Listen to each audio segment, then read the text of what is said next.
o CRP não está nem aí e nem gosta. Eu vou dizer para você, para muitas pessoas dentro do CRP, a psicologia nem deveria existir como uma profissão privada. Ela só deveria existir dentro da esfera do Estado, através de políticas públicas. Bom dia, boa tarde, boa noite. Eu me chamo Fabiano Lacerda e você está no Contrafluxo. E hoje nós vamos falar sobre o futuro da psicologia. Bruno, já chegando aí, se apresente você. Opa! Fabiano, muito obrigado, tá? Pessoal do Contrafluxo, muito obrigado. Bem, meu nome é Bruno Soalheiro, eu sou psicólogo desde o ano de 2013 e eu trabalho há 10 anos com psicólogos, psicanalistas, psicoterapeutas que querem fazer o quê? Viver bem desse trabalho, que é a psicologia, dessa profissão muito bonita. Eu trabalho há 10 anos com isso e basicamente eu ajudo essas pessoas a embalarem a psicologia de forma que ela fique atraente, digamos assim, para as pessoas no mundo de hoje. Porque a gente vive num mundo de muita tecnologia, de muita inovação e a psicologia, na minha opinião, ela precisa se integrar cada vez mais a isso, porque uma coisa, Fabiano, que a gente não para pensar, né? Cria-se muita tecnologia no mundo hoje, mas a maior tecnologia, a tecnologia mais avançada da Terra, ela não foi criada pelo ser humano, ela é o próprio ser humano. E dentro da saúde mental, de um psiquismo saudável, de uma capacidade de lucidez que as pessoas bolam todas as tecnologias que estão, até os foguetes que supostamente vão para marketing, vão para Marte. Olha eu falando de marketing, eu gosto de marketing.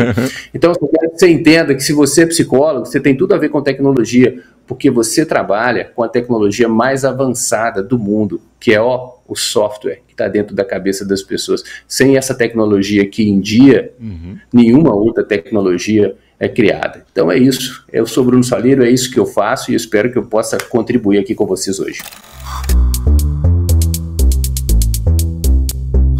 De fato, nós estamos fazendo a psicologia ideal. Quando a gente fala a psicologia, na verdade seria mais fácil falar as psicologias, né? Nós temos, dentro do que a gente chama de psicologia, uma colcha de retalhos. Nós temos diferentes abordagens, diferentes formas de ver a vida, desde as abordagens que a gente chama de psicodinâmica, você vai ver ali a psicanálise, a psicologia analítica do Jung, a Gestalt, até, né, do outro lado, as mais científicas, digamos assim, como a TCC, você tem a análise do comportamento, mas é a TCC que está forte hoje. Mas a psicologia, ela como um campo de pesquisa no mundo, como um campo de estudos no mundo, ela tem feito muito bonito em várias áreas, e vou dizer até que inclusive no Brasil. Mas a psicologia, ela como um serviço apresentado à população, e aí eu estou falando aqui não só dentro de políticas públicas, também em políticas públicas, mas também como um serviço privado, na minha opinião, ela deixa muito a desejar.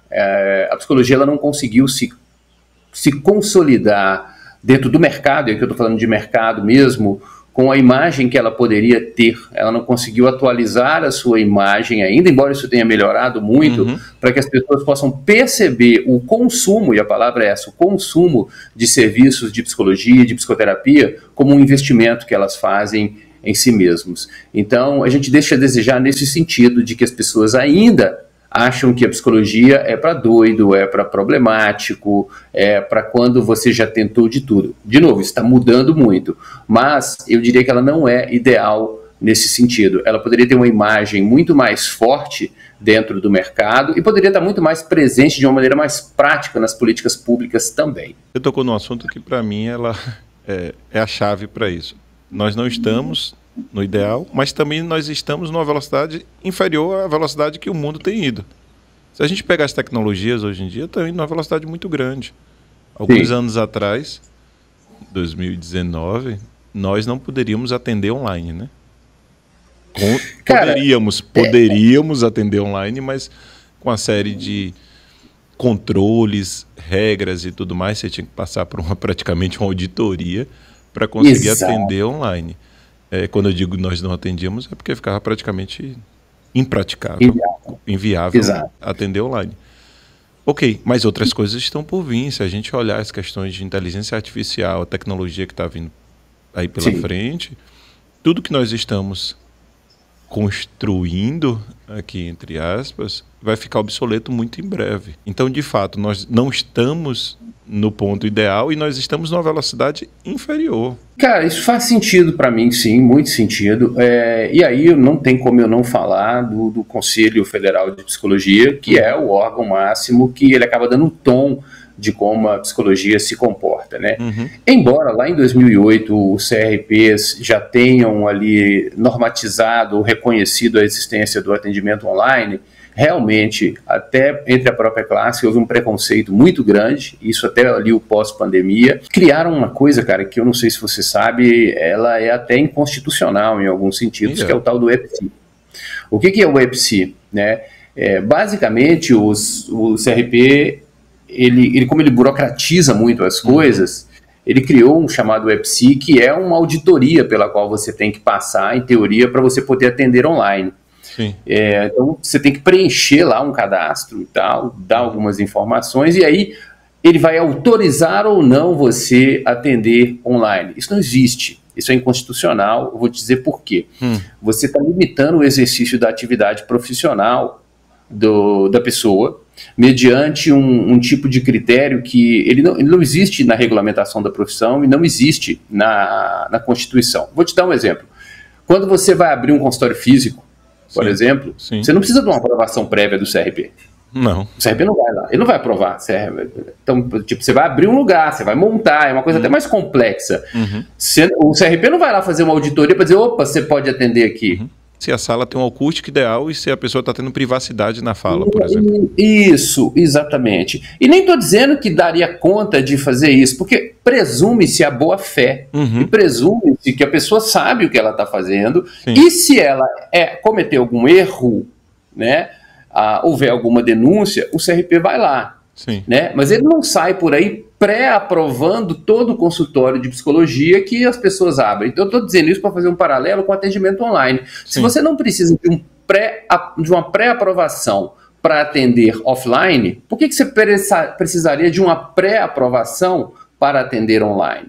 Então o EPSI ele é interessante na medida em que ele cadastra, recebe dados e nutre o conselho de informações sobre quem está atendendo online, onde está atendendo, mas se você é psicólogo, saiba, você não precisa de autorização do CRP para atender online. Não existe isso. E aí a gente vai entrar num outro caso, que a psicoterapia, não sei se você sabe, ela nem é regulamentada no Brasil, inclusive deveria ser, na minha opinião. Tá? Mas sim, você estava falando aí de tecnologia, de inteligências artificiais, a questão é, cara, o CRP, ele fiscaliza muito menos do que deveria, inclusive, e ele olha para a profissão muito menos do que deveria olhar do ponto de vista técnico. Toda a visão dos CRPs, tá? Ela é uma visão sócio-histórica, digamos assim, que está muito mais voltada para uma parte que eu considero importante, que é uma pauta de movimentos sociais, uma pauta de afirmações, que tem a ver muito mais com isso do que com a gestão, fiscalização ou questões técnicas da psicologia. Então o CRP ele não olha muito para a psicologia como profissão, ele olha mais para outras pautas, que são pautas importantes, mas muitas vezes esquece do psicólogo. Então, nesse sentido, sim, a gente fica atrasado, a gente fica travado. Pra você ter ideia, até hoje, para você pegar uma carteirinha de CRP, por exemplo, você tem que ir até lá. Tem gente que no interior o cara tem que pegar um ônibus de 300 quilômetros, 400 quilômetros, 7, 8 horas para ir. Eu já vi, chegou lá, estava fechado no dia e ninguém avisou.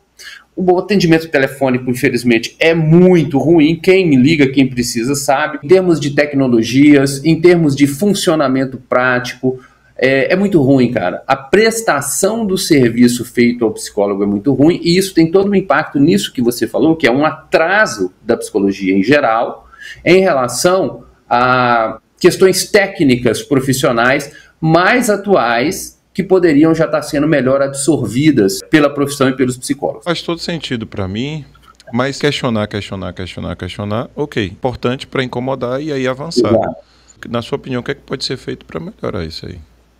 Cara, aí nós vamos ter duas vias. E uma delas é problemática e realmente as pessoas que não fazem isso, elas têm que reconhecer que elas não fazem. Bem, a primeira via é você entender que o CRP, ele também não vai ser um gestor da sua carreira e ele não está lá com a função principal de te preparar para viver da profissão. Ele pode e deve te dar suporte e informação. Então, a primeira coisa, você como psicólogo, como profissional, psicoterapeuta, psicanalista, você por si só procurar, né, informações sobre tecnologia, sobre avanços, estudar, você construir uma atitude mais ativa no sentido de se informar das novidades, das possibilidades, das transformações, do que pode ser feito. Isso é uma coisa. A outra coisa, se fosse dentro do CRPs, é o seguinte, aí os CRPs, por mais que a gente fale mal deles, né, em alguns momentos, eu fale, critique algumas coisas, embora elogie também, acho que fizeram uma campanha legal agora, no caso do Rio Grande do Sul, em alguns momentos, ele tem a cara de quem está lá e de quem se envolve com ele. E aí o que acontece? Tudo é muito burocrático. Por exemplo, você tem os COREPs, que são os encontros que você tem, que o pessoal vai se reunir, vai discutir. Presta atenção, cara, quem está afim de que o CRP mude para ficar mais moderno, principalmente em relação a negócios, empreendedorismo, mercado, aspectos tecnológicos da profissão, essas pessoas não estão dispostas a participar do processo político do CRP para transformar a cara do CRP lá. Porque é difícil. Eu vou te dar um exemplo. Você tem um COREP. Quem são as pessoas, e agora não tem como eu não entrar nisso, tá? Quem são as pessoas que se envolvem com o CRP? São geralmente pessoas que têm uma visão de mundo, muitas vezes anti-mercado, uma visão, digamos, e eu vou falar isso aqui com toda tranquilidade, mas progressista do mundo, mas não há nenhum problema com visão progressista do mundo, inclusive eu tenho um pé, acho que mais para progressista do que para conservador em várias coisas, mas é uma galera que não quer saber de mercado, de empreendedorismo, de aspectos técnicos da profissão. Então essa galera se reúne e eles estão há muito tempo no poder lá. E aí se junta você, por exemplo, nós vamos lá, nós viemos aqui trazer uma pauta sobre, sei lá, empreendedorismo, negócios, tecnologias novas aplicadas à profissão. Inteligência artificial, inclusive, um exemplo, né? Se alguém quiser... Inteligência artificial, isso, exatamente. A gente geralmente é escorraçado. Isso é negócios, isso não importa. Nós temos que olhar para os movimentos sociais, nós temos que olhar para as pautas identitárias, nós temos que olhar para... que é importante. Só que o problema é que o CRP só fica naquilo. Então, qual é a forma de mudar? Sendo bem específico para você. As pessoas que têm uma visão mais atualizada em relação, ou aberta em relação ao mercado, inteligências artificiais, novas tecnologias, essas pessoas têm que votar, essas pessoas têm que ir aos COREPs, essas pessoas têm que se organizar mais massivamente e ocupar esses espaços políticos. Agora, não é fácil, porque é um saco. Tipo, você tem que estar lá sábado, 1h da tarde, pegar um ônibus num sol quente, ir pro COREP e ficar discutindo essas pautas. A galera que é mais militante, eles têm disposição para isso. A galera que está afim de empreendedorismo, e aí eu vou falar porque é a minha galera, né? O que a gente quer fazer? Pô, o cara quer ir pro shopping, tomar um chopp, entendeu? Jogar, sei lá, vou brincar, jogar beach tênis, nem ia jogar beach tênis, nem jogo isso, mas jogar beach tênis. Então, a galera que se envolve com o processo político do CRP e que por isso ocupa o CRP, não é uma galera que curte mercado, tecnologia, inovação. Eles curtem outras coisas. A forma de resolver é se envolvendo com isso. Eu penso, inclusive, em algum momento, não agora, na minha vida, quem sabe montar uma chapa e concorrer, entendeu? Então, se você estiver olhando aí, se eu me ver lá na frente, quem sabe você possa votar na minha chapa, mas isso não é para agora. Mas é isso, cara. O CRP tem a cara de quem se envolve com ele. Quem se envolve com esse processo político não curte tanto esse negócio de inovação, de negócio, de mercado, de empreendedorismo, porque eu falo disso, só para você entender uma coisa.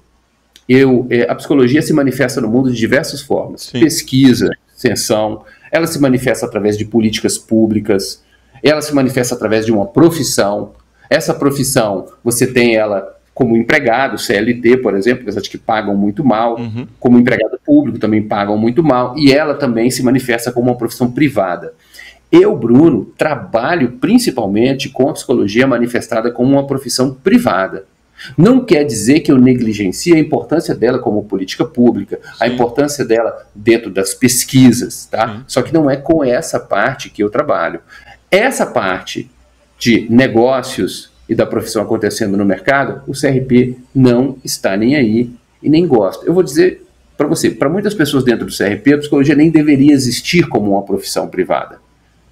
Ela só deveria existir dentro da esfera do Estado, através de políticas públicas. Que, diga-se de passagem, precisa existir mais também como políticas públicas, porque também não existe na prática. Porque o CRP faz muita nota, precisamos disso, movimento daquilo, mas não existe também. Pautas dos psicólogos, 30 horas, piso salarial. Minha noiva trabalha num CAPS, que é um serviço público, dentro dos pertence às SUS, e falta psicólogo. Então não tem psicólogo no público, e dentro da esfera privada, dentro dos empregos, também não é valorizado. O salário é um lixo, muitas vezes. Pode falar. Eu estou sorrindo aqui exatamente por conta disso, por conta do salário, né? No episódio anterior a esse aqui, a crítica que a gente estava fazendo, que no CAPS, em sua maioria, né? Não sei como é que é a questão da sua noiva aí, mas os profissionais de saúde que trabalham lá, eles são CNPJs. E não CPFs, né? O que eu quero dizer com isso? As pessoas que estão lá são pessoas que estão trabalhando para empresas terceirizadas, né? Que muitas vezes pagam infinitamente mal. Então as pessoas vão trabalhar ali para ganhar muito pouco, numa carga horária não adequada. Salvo para algumas pessoas que fazem concurso e passam pelo concurso. E, no geral, da saúde mesmo, saindo um pouco aqui agora da psicologia, se você for para os enfermeiros, se você for para os fisioterapeutas, os médicos e tudo mais, em sua maioria no Brasil, são muito mais CNPJs, né? Eles não conseguem entregar com qualidade o que deveriam entregar. Então, assim, eu acho que é um problema generalizado. O primeiro ponto que você trouxe com relação, enquanto solução, é um ponto que me atrai bastante, Bruno, que é assim, antes da gente fazer a crítica para a instituição Estado, a instituição CFP e todas as outras instituições, a gente tem que fazer uma crítica para a gente mesmo. O que nós estamos fazendo no mundo? Ok, a gente ficar criticando que a gente não tem o ideal, que eu tentei trazer aqui dentro desse nosso papo, a gente não tem isso, mas será que nós estamos fazendo o nosso papel no mundo?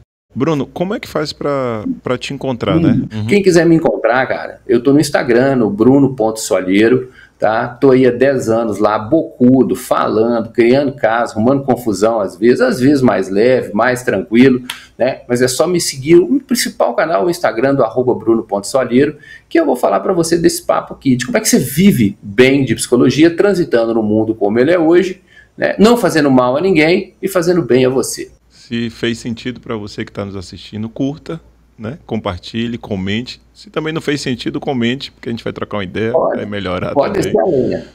Muito bom. Bruno, muito bom ter você por aqui. Beleza, cara.